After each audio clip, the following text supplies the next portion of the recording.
Bonjour, alors on avait envie aujourd'hui comme dernière capsule de l'été avant la rentrée scolaire.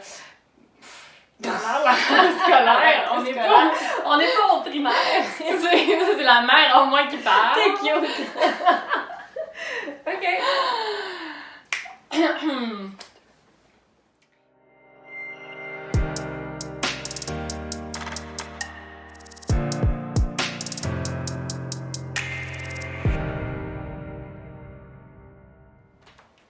Bonjour, alors comme dernière capsule de l'été, nous avions envie de vous parler de faire des choix. Donc c'est pas toujours facile de faire un choix et on va regarder ensemble justement ce qui fait que c'est si difficile, puis comment est-ce qu'on peut faire pour faire un choix au bout de la ligne, là, puis réussir à être confortable avec ce qu'on va avoir décidé. Oui, tout à fait. Mais en fait, la première étape, justement, quand on est dans une prise de décision, c'est la situation dans laquelle on est le moins confortable. Admettons qu'on hésite entre deux postes, deux emplois, d'acheter une maison, en tout cas, il y a plein de choix. En fait, on fait des choix tous les jours, mais il y a certains choix qui ont plus d'impact dans nos vies et qui vont nous faire hésiter. Et c'est cette situation-là qui est la plus difficile puisqu'on est dans l'inconfort du non-choix et dans l'immobilité. Dans l'attente des Dans fois, l'attente, oui. Et en fait, la vie continue autour de nous et parfois, ça fait qu'on reste, on va dire, pas en contrôle de notre univers à ce moment-là. Oui. Donc, ce qu'il faut comprendre, c'est que faire un choix, c'est une bonne chose parce que ça nous permet d'aller de l'avant. L'hésitation peut être normale, mais ce qui va créer cette hésitation, parfois, c'est l'impression que si je fais un choix, il n'y a pas de retour en arrière. Donc, je vais rester figée dans cette situation-là. En fait, je le dis souvent, ce n'est pas parce qu'on fait un choix qu'on y reste pris. Ce n'est pas parce qu'on fait un choix qu'on va rester... Par exemple, si je reprends l'idée de l'emploi, c'est pas parce qu'on fait un choix de poste qu'on va rester là jusqu'à la fin de notre carrière. Donc, il ne faut pas oublier que ce choix-là est temporaire, basé sur les éléments que je connais dans le moment précis de ma vie et que ce sera le bon choix s'il est en cohérence avec les choses que j'ai besoin, que je veux, Oui, etc. tout à fait. Un autre point important est qu'il faut considérer en fait que chaque choix amène un deuil à faire. Oui. Donc, dans les choix aussi banals que qu'est-ce que je vais manger au restaurant, où j'hésite entre deux choses, bien en fait, normalement, je vais faire le choix de la seconde. Donc, si je mange la salade, ben, je vais peut-être faire le choix de ne pas prendre les pâtes. Donc, en fait, chaque situation, chaque choix va amener un deuil à faire et c'est tout à fait normal. Je pense qu'il faut l'assumer, ce choix-là. Et c'est pas parce que actuellement je n'ai pas cette chose-là que plus tard, je pourrais pas y revenir. Bon, je retournerai au restaurant, je prendrai les pâtes.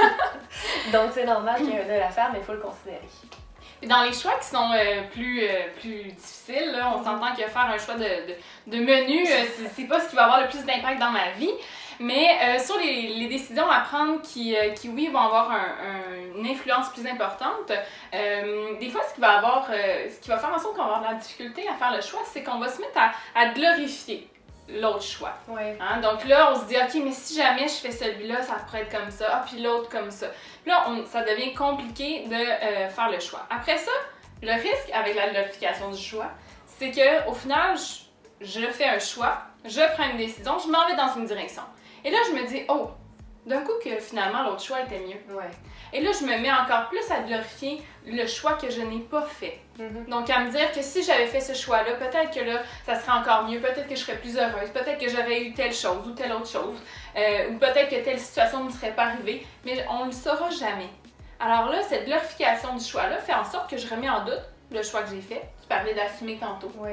Donc, ça fait en sorte que j'ai de la difficulté à assumer le choix que je viens de faire parce que je vois en l'autre décision quelque chose qui aurait pu être mieux. Donc, tant et aussi longtemps que je reste dans ça, que je continue à glorifier ce que je n'ai pas, je vais avoir de la difficulté à bien assumer la décision que j'ai prise et je vais avoir de la difficulté à dire, bon, maintenant j'ai fait ce choix-là. Qu'est-ce que je peux mettre en place pour m'aider à être contente avec le choix que j'ai fait puis à rendre ce choix-là bénéfique pour moi? Ça, c'est important justement pour continuer à aller de l'avant. Mm-hmm. Un autre élément, des fois, qu'on va faire, c'est qu'on va se mettre à demander à tout le monde. Ah, qu'est-ce que toi tu ferais, Valérie, dans ma situation avec tel ou tel choix? Ouais. Là, on se met à demander parce qu'on a besoin de se sentir rassuré pour avoir le plus d'informations possible pour pouvoir faire mon choix. Puis là, on peut se mettre à chercher beaucoup sur Internet, à s'informer sur plein de choses, à faire des démarches qui, dans le fond, m'aident pas nécessairement à vraiment faire un choix parce que c'est des démarches qui vont me donner de l'information à partir de l'extérieur de moi. Mm-hmm. Quand je demande à Valérie quel choix qu'elle ferait, bien, elle va peut-être se dire, moi, ben, j'opterais pour la situation A. Mais est-ce que la situation A, c'est la bonne pour moi? Pas nécessairement. Ouais. Donc souvent, les gens vont donner des conseils en fonction de eux, qu'est-ce qu'ils feraient. Mais eux, ce qu'ils feraient, ils n'ont pas les mêmes facteurs, ils n'ont pas les mêmes valeurs, ils n'ont pas les mêmes éléments que moi à l'intérieur pour pouvoir faire ce choix-là. Ouais. Alors, plus je me fie à l'extérieur de moi pour prendre un choix, faire un choix, bien souvent, ça devient même plus mélangeant. Ça devient compliqué quand on a eu 10 opinions complètement différentes. En fait, ça élargit ce que je disais au début. On fait face à 2 choix, on est dans une zone inconfortable, on est face à 10 choix. Donc, ça devient encore plus envahissant et difficile de prendre une décision éclairée. Des fois, je peux, oui, m'informer à 1 ou 2 personnes, mais 10 personnes, ça fait beaucoup de temps, on va s'y perdre au final. Oui, exact. L'autre élément, quand on parle de faire un choix, c'est de se ramener à soi. Essayer de venir contacter la petite voix intérieure qui va me dire moi, qu'est-ce que je veux vraiment dans ça? Des fois, on n'ose pas l'écouter parce que si je l'écoute, ben, ça peut être dérangeant le choix que je vais faire, ça peut être dérangeant dans ma vie, ça peut être dérangeant pour les autres, ça peut avoir des impacts importants. Sauf que si je fais un choix uniquement pour les autres ou en lien avec les facteurs extérieurs, il y a des bonnes chances qu'au final, j'ai de la difficulté à assumer ce choix-là et à aller de l'avant comme on parlait tantôt.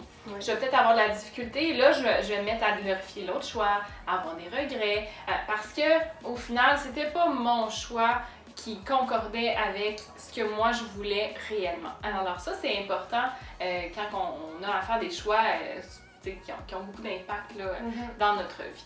Oui, tout à fait. Et puis, il faut se rappeler, en fait, il n'y a pas de choix parfait. Un choix va être fait en raison de comment je me sens, quelles sont mes valeurs, quels sont mes désirs et quels sont aussi les éléments qui sont présents. Par exemple, que ce soit ma situation financière, ma situation relationnelle, les outils que j'ai ou que je n'ai pas. Dans le fond, des fois, je vais voir des gens qui regrettent, par exemple, 5 ans ou 10 ans plus tard, une situation ou un choix, alors qu'il y a 5 ou 10 ans, justement, ils n'étaient quasiment pas la même personne, il n'y avait pas du tout les mêmes facteurs. Donc, n'oubliez pas, poser des choix, c'est important, c'est même nécessaire si on veut avancer, mais il faut s'enlever la pression du choix parfait. Merci beaucoup, bon été, on se retrouve en septembre.